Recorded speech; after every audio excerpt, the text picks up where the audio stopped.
नमस्कार मित्रांनो, स्वागत आहे आमच्या यूट्यूब चॅनलवर। तुम्हाला मी मागच्या व्हिडिओत पण गवत दाखवलं होतं, पण तुम्हाला परत तुम्ही विचारलं कुठे आहे ग तू। ह्या गवतांची नावं सांग ना।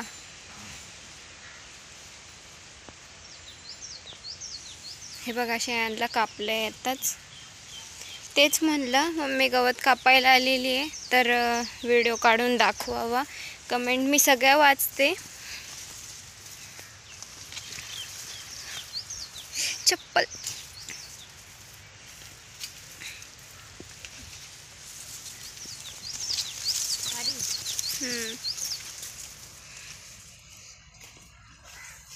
हे कोणतं गवत आहे कापलेलं आता। हे बघ, हे दशरथ गवत आहे। हे बघा मित्रांनो, हे दशरथ गवत आहे। पहिलं हे दशरथ गवतच होतं, पण ते खराब झाले होते म्हणून त्यामुळे कांडी गवत मध्ये लावून दिलं। हे जे दुसरं आहे हे कांडी गवत आहे आणि हे दशरथ गवत आहे। मक्का क्रॉस कांडी गवत, दोनच प्रकारची गवत आहेत ना। दोन प्रकारची आणि सुबाबळी मध्ये सुबाबळीची झाडं बघा मध्ये मध्ये आहेत, आणि मध्ये हे लावलेलं आहे तुरीचं, आणि तिकडं तुती आहे। तुती तर माहीतच असेल ना तुम्हाला मित्रांनो, कडेकडेने बघा तुती अशी लावलेली आहे। तिथं दोन झाड आहे। हां, हे बघा इथं आहे जवळच। हे बघा, ते पुढं असं मोठं आहे थोडंसं, मी दाखवलेलं आहे एका व्हिडिओमध्ये। तर म्हणजे बघा, हे दशरथ गवत, मक्का क्रॉस कांडी गवत, दोन प्रकारची गवत आहेत। प्लस सुबाबळीच्या झाडं, म्हणजे ते असे थोडे थोडे पडले होते, ते उगवलेत, ते आम्ही उगवून दिलेत आमच्या शेळ्यांसाठी। आणि तुरीच्या शेंगांचं झाड ना, तुरीचं हे करडांसाठी लावलं होतं। पण हे सुबाबळी कसं बाजूला सुबाबळी आहेत ना, त्याचं बी पडलं, ते पण तसंच ठेवलं, ती मोठी मोठी झाडं। म्हणजे कसं आमच्या शेळ्या खातात पण, आम्ही एवढा पट्टा कसा शेळ्यांसाठीच केलेला आहे ना, त्याच्यामुळे आम्ही त्या सुबाबळी पण उगवून दिलेल्या आहेत। आणि त्या मध्ये आहेत ना मेन म्हणजे, त्याच्यामुळे दुसऱ्यांना काही त्रास नाही त्याचा, आम्हालाच आमचाच वावर खराब होईल, पण आमच्या शेळ्या खातात, त्याच्यामुळे आम्ही ते लावलेलं आहे।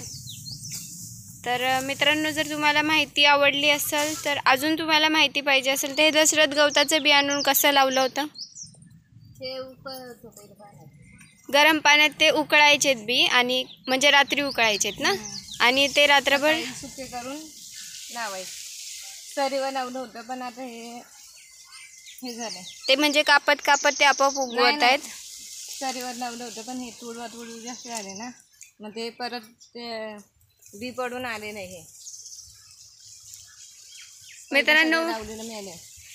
मेन गोष्ट ना पाणी आहे बघा। आमचं सुकलं होतं पूर्ण, पण आता बघा पाऊस चालू झाला, प्लस पाण्याची सोय केली, पाणी चालू झाले, तर पूर्ण बघा कसं हिरवं, सगळं पाय ठेवायला जागा नाही, इतकं म्हणजे हिरवं झालेलं आहे, सगळं उगवलेलं आहे। किती मोठं मोठं गवत होतं, एक टायमाला एवढं मोठं मोठं कापून टाकलं, तर आमच्या शेळ्या अशा एकदम फुलपेट खात आहेत।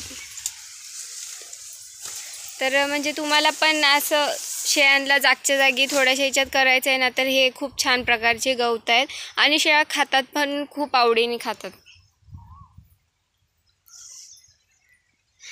अजून तुमचे काय प्रश्न असतील तर विचारा, आणि आमच्या चॅनलला नवीन असाल तर चॅनलला सबस्क्राईब करा। मी जाते तिकडं,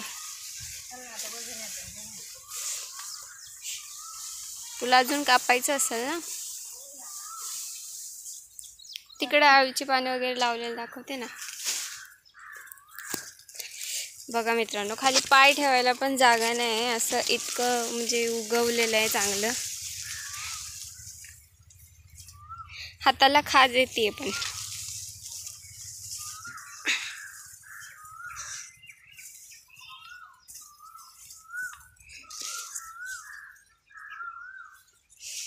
मम्मी कशी जाते ना, मला समजतच नाही पाय कुठे ठेवायचं आहे। हे बघा, हे तुतीची बघा, एवढं लाईनीत 3-4 झाडं आहेत बघा इथं, तेवढी मोठी मोठी झालेत। आत्ता ही म्हणजे आता पाणी आहे ना, तेव्हापासून एवढी मोठी झालेत ती, नाही तर छोटी छोटी आणि सुकलेली होती। हे बघा, एवढा पट्टा अजून जरा सुकलेला आहे ना, इथं कापलं आहे ना गवत मम्मी। हे बघा, मम्मी घेऊन चालली। नाही, ते तिथलं होतं कापलेलं, अजून तिकडे थोडं कापलेलं आहे, ते करडांसाठी असेल. इथं बघा आळूची पानं मामाच्या आईच्या इथनं आणले होते, लावलेत.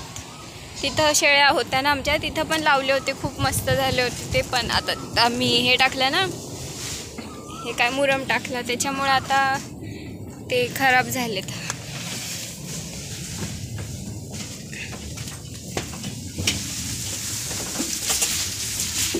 हे बघा आमच्या शेळ्या खूप आवडीने खातात. तिला नाही टाकलं.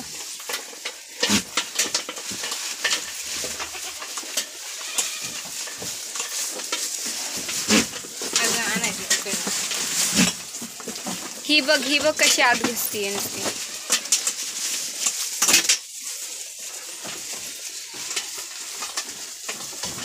माहिती आवडली असेल मित्रांनो तर चॅनलला सबस्क्राईब करा आणि असंच विचारत जा नवीन नवीन गोष्टी. मी सांगल तुम्हाला, म्हणजे जिथपर्यंत माहिती आहे तितकं सांगल.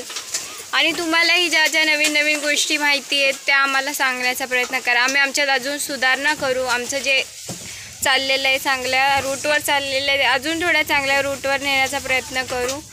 तर सांगत जा तुम्ही पण. बाकी व्हिडिओ पूर्ण बघत जा, सबस्क्राईब करत जा जे नवीन असाल त्यांनी, आणि छान छान कमेंट करत जा. धन्यवाद.